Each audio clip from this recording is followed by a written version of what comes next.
programme d'apprentissage en milieu de travail, c'est un programme, c'est un processus qui nous permet, dans le fond, il y a toujours eu de l'apprentissage qui s'est fait depuis, je pense, depuis la nuit des temps. Mais le programme d'apprentissage, dans le fond, c'est un outil qui nous permet de structurer puis de l'officialiser, de l'organiser dans une entreprise avec une démarche, avec un aboutissant, amener une personne jusqu'au bout, puis arriver avec un diplôme ou une reconnaissance quelconque. C'est ça, le PAM. Je crois que les avantages pour un employeur de participer au PAM à milieu de travail sont très nombreux.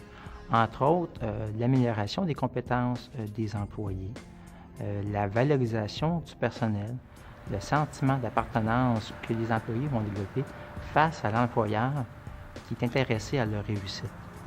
Lorsqu'on adhère au PAM, premièrement, c'est un processus qui va te permettre de tout scier pour structurer ça, pour le définir précisément. Ça va te forcer aussi à t'organiser un peu mieux, à planifier, à entreprendre une démarche avec ton apprenti.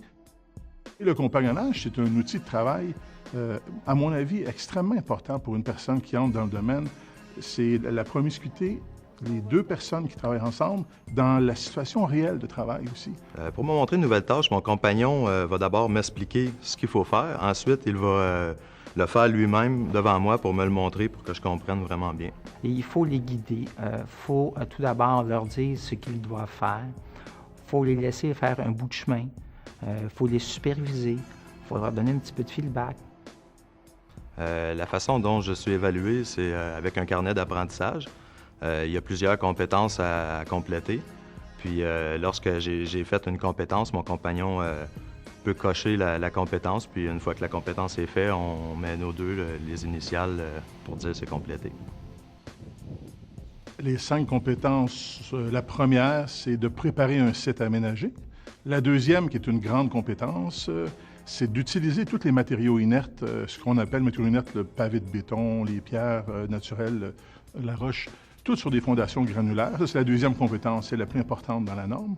La troisième, c'est d'utiliser encore des matériaux inertes, mais pour construire des rocailles, des plans d'eau et de l'éclairage de jardin. La quatrième, c'est tout ce qui concerne l'implantation des végétaux, l'usage des végétaux dans l'aménagement paysager. Et la dernière, la cinquième, c'est à la fois l'utilisation des outils qu'on a à faire et l'entretien d'usage qu'on fait avec ces outils-là aussi. L'implantation du PAM s'est bien passée. Les employés ont été bien accueillis. Je pense que cette nouvelle valorisation pour eux, au niveau de l'intégration et de la reconnaissance de leurs compétences. Le processus a été relativement simple. Après ma barre, on a communiqué avec Horticompétences. Par la suite, on a suivi une formation. La formation avec Emploi Québec et Horticompétences a duré 2 fois 2 jours. Ce qui m'a rendu le plus fier, en fait, dans le cadre du programme d'apprentissage en milieu de travail, c'est d'autoriser, de signer le final des 5 grandes compétences à un apprenti et de voir ses yeux pétiller, de dire « Enfin, je suis reconnu en horticulture ornementale au niveau de l'aménagement paysager ».